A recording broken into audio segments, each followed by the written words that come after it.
we are, number 5 in the Heisei era with Godzilla vs MechaGodzilla 2 from 1993.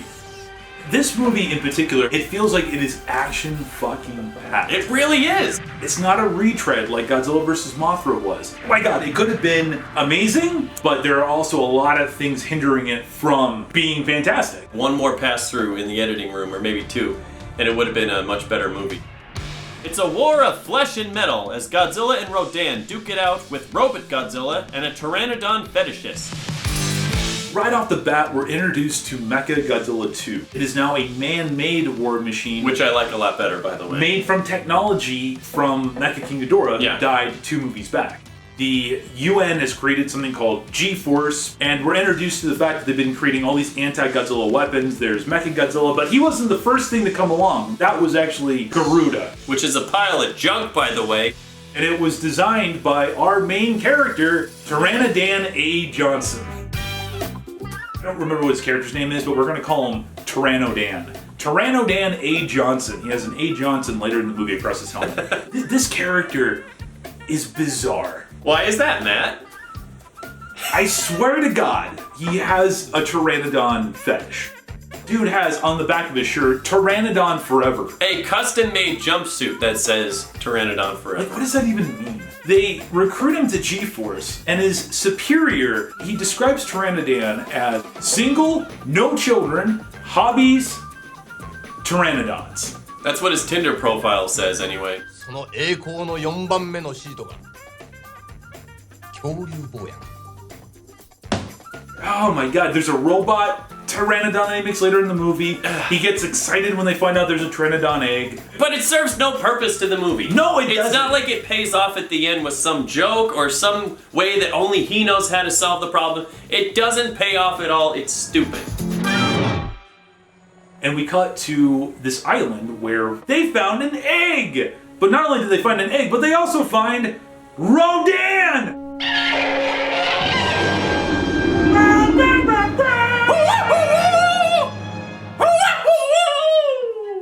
So is that your Rodan impression? No, I wasn't doing a Rodan impression. Why? Okay. Okay. What do you think of the new Heisei Rodan? I really like the way he looks. I think for some of the things, it would have been better if he was a guy in a suit. I felt like he looked a little too wooden, flying around there sometimes as a puppet. All of a sudden, like as if on cue, when Rodan shows up. So Godzilla comes up, it's this glorious kind of like Great, yeah. scene. Yeah, why was he there, by the way? He's drawn to the egg. Oh, right. Yeah, you forgot that already. We'll cut that part. We're filming this like literally Minutes. the same day that we watched the movie because Brian said he wanted to, and he's already forgetting about plot points. I was thinking about Space Amoeba and I got confused. This initiates this battle between him and Rodan. First battle of the movie, super early in. And it's a brutal battle, too. It really reminds me of Godzilla vs. Mothra from 1964. We get some more tooth and claw as opposed to kind of like the beam wars, but it was pretty good. Godzilla nukes him, and they get off with the egg, and Pteranodon finds out that there's a Pteranodon egg, and he gets all sorts of excited. Yeah. He's just like, he's fucking there. He is in the scene. Yeah. They find out that the egg is like emitting, like it's turning colors because apparently it gets afraid. That's how eggs work. And Dr. Azusa is the baby mama because whenever she's around, it doesn't get scared and frightened. So It's like, okay, cool. I don't even know. The next series of events still confuses me. It's like some fucking fossil plant, and Miki Sagusa, the resident psychic of the Heisei era, is like, oh, I should take these to my psychic children, and they should like look into it and put it on a table, and oh look, there's the Mothra twins from '92, and what they end up finding out is like there's music locked away in the fossil. Well, yeah, Matt. Have you ever listened to a fossilized leaf before? This magic music from the magic plant.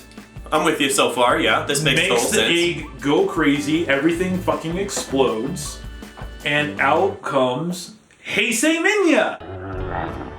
Yes, it is! Okay. I like it better than Minya. I was going to say, better than Minya, Yeah, right? I'd say better than Minya. I mean, my God, at least it looks like Godzilla, for fuck's sake. Yes, it very much does. I think it had too much, like, fermented amniotic fluid in that egg or something, because it comes out and its eyes are, like, half shut. Like, oh, hello! ベイビー Oh, 早く持ってらっしゃい oh no! I don't know why, it seemed kind of fun. It seemed very fitting, yes.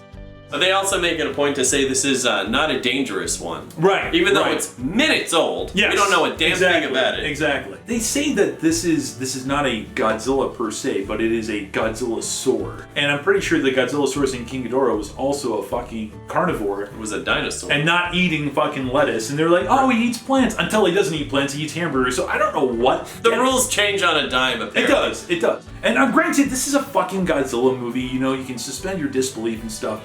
But there are certain points to where you gotta shed light a little bit on some of these things. Miki Sagusa picks up Godzilla on radar, and he's ashore. And it turns out that he's actually being drawn to the baby. G-Force is like, okay, here we go. MechaGodzilla and Godzilla square off. You know, the first time in almost 20 some odd years? Yeah. Almost. It's a fun battle. MechaGodzilla 2 is a nice update of the original. You know, he doesn't have the rainbow eye beams, but he has the rainbow Mega Buster beam. MechaGodzilla 2 is coated with what I assume to be the same kind of diamond armor plating that the Super X2 had from Biollante. Which was a nice touch. What that would do is it would reflect Godzilla's heat ray back at him. But in this case, it actually absorbs Godzilla's heat ray, transfers the energy, and boom goes the dynamite. Great weapon. I mean, this thing lays waste to Godzilla, and they end up shooting shock anchors into him, and it's similar to the King Ghidorah thing. Godzilla somehow reverses it in another Deus Ex Machina moment. Godzilla finds the baby. Baby's like, Dada, no! And then Godzilla's like, ooh, okay, and he stomps away. It's incredible that MechaGodzilla, the Japanese army, not enough to stop Godzilla. But a baby cries out. His baby cries out. That's enough to make him turn around. And this is where Baby Godzilla becomes the central plot of the movie. And honestly, I think that this is really one of the more fun, unique, and exciting plot points. Because now the military's like, wait a minute. After studying Baby, they find that secondary brain. They want to destroy that to paralyze Godzilla and to kill Godzilla. It's essentially what Godzilla Planet of the Monsters, the anime, basically had. This is the thermal exhaust port of Godzilla, for those Star Wars buffs out there. Right. For some reason, Miki Sagusa has to be the person to do the killing shot because she has the force that can focus on this. And she's in this conundrum thing where it's do I do it? Do I not do it? I don't know. It would be interesting if it was given to a more fleshed out character. But even though she spent the past 3 movies trying to kill Godzilla, now her conscience takes into effect. I like the idea of it, but it's the execution. That DNA is there, but it's not complete. As soon as Godzilla leaves Kyoto, it really takes a downturn. Tyranno Dan, he kind of disappears in the movie. He comes by for a date, though. He has a fucking Tyrannodan mobile cycle lander flyer thing. He's trying to show her the world. Where are you going? Yeah, cut that entire part out. Save yourself 8 minutes. This is where I say that, in this point especially, you could have gone into the editor and you could have cut things down and made things way more brisk. Or if on the writing front, you could start combining characters. This Dr. Azusa, who's the baby mama, she's useless. Because essentially, Miki Sagusa takes over this role in the next 2 movies. She has the connection to Baby. It would have been much more powerful had Miki Sagusa been the one to create the connection. She's been in there since Godzilla 2, attacking Godzilla, and now here she is, forming a human connection. Yes, that would have made with sense. This creature. These psychic kids come in, sing to the baby goes freaking nuts, and then this resurrects the dead Rodan, God knows why, who then transforms into Fire Rodan! And why does he have the firepower? They never really say. Because it's useless! Yeah. It doesn't do jack shit! I can understand if it penetrated the armor of MechaGodzilla, but it doesn't! There's no point other than for you to buy more toys. I like Rodan, but he's useless in this movie. Out of all the monsters, I would agree. I like the idea of including him, but I do think that he could have been fleshed out a little bit more. Yes. Especially the relationship with Baby, because they say like, you know, oh, he's like Baby's half brother because that broken egg next to the I don't original even egg. want to know how that works out, but okay. Well, Rodan's coming for the baby and snatches the kid, and like Rodan drops the crate that Azusa and the baby are in, starts pecking at it, and I'm just sitting here. We're both wondering, like, okay, so is he trying to free the baby? Because the baby looks scared as shit. Yes, we didn't know. MechaGodzilla shows up on the scene. Fire Rodan and MechaGodzilla have a fight. Was it a fight? I mean, you know, he shoots his beam, he flies around a little bit. Yeah, but did it have And it any goes, impact? na, na, na, na.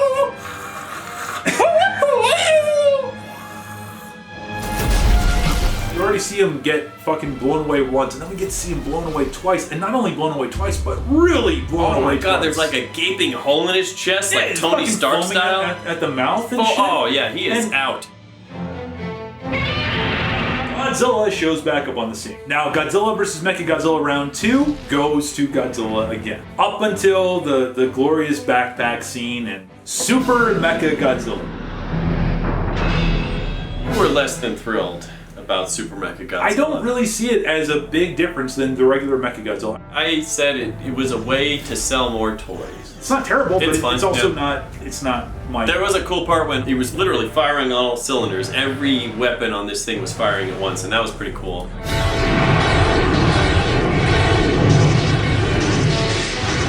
They lock on, you know, stay on target.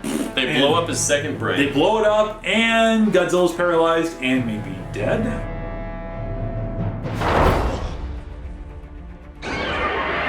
Hesiei Minya screams to the sky, and for the second time, Rodan rises from the dead. That poor son of a bitch. Just let him die. He's like Palpatine. You He know what I really mean? is. Long have I waited to help Godzilla. Rodan wakes up and falls on Godzilla, and you know there's a glitter show. They should use that in one of the newer Godzilla movies. Yeah, it would be great. Except you know, maybe not Rodan. where a main character sacrifices themselves to power up Godzilla to defeat a greater enemy. Let's also have this one main character not have any development in the movie and be very underutilized. And suddenly Godzilla is powered up Glitter Godzilla, complete with spiral ray power. It's pretty awesome though. Fucking nukes MechaGodzilla. I mean, it's beautiful. And for some fucking reason, everybody survives. The entire crew survives. Without a scratch or not even a broken bone or anything. When we mentioned that there should be a clear-cut human antagonist, this would have made the most sense. Have Mr. Military Guy be all in charge of MechaGodzilla, and I don't care how cliche it is, but he's like, finally, he's won. But then all of a sudden, Godzilla comes back, blows up MechaGodzilla 2, and then the bad guy goes up in flames too. He gets his comeuppance. Yay, it's all done. Baby gets set off free, and we have a happy ending. Everybody's happy. But instead, this case, you know, it's just like the humans survive, and we're just like, oh, okay. They try to have some moral fucking lesson about artificial life versus life. You said the director was going for no clear protagonist and antagonist, right? The writer said something along Or those the writer, lines. yeah. So that's a way to keep it vague and up in the air, I guess, I is guess. to have everybody win. The original idea supposedly was to actually have Godzilla die and stay dead, because this was roughly in the early days of when TriStar got the rights to make an Americanized Godzilla movie. And the Heisei era was going to end at Godzilla 5 versus MechaGodzilla 2. How do you think that would have gone over if MechaGodzilla destroyed Godzilla once and for all? I don't think it would have gone over well. I don't see the public reacting well to that. No. At the end of the day, what do you think? I believe I ranked this one number 15 out of the, 20, basically in the bottom tier. And it's really just because of the flaws that we pointed out earlier. I mean, I loved the action. It was fantastic. That first act, if it would have kept going with that, it would have been a lot higher. Yes. If they would have made the revisions that you stated during this review, you have a human antagonist, you make the movie a lot tighter, I think it would have been maybe even in the top 10. I feel like it's better than the previous movie. It's certainly better than the next movie. Ooh, what is the next movie? Oh my god. Okay, so I don't know if you realize this, but we have gone 40 years worth of Godzilla. Wow. And to celebrate the 40th anniversary, Godzilla vs. SPACEGODZILLA from 1994, everybody's most favorite kaiju movie of all time. We'll see if we survive that. And guys, with that said, for Godzilla's sake, keep watching Tokusatsu for the good of mankind and yourselves. I am Matt. Brian. Here to remind you to please, oh please collect responsibly, and in the wise words of Rodan,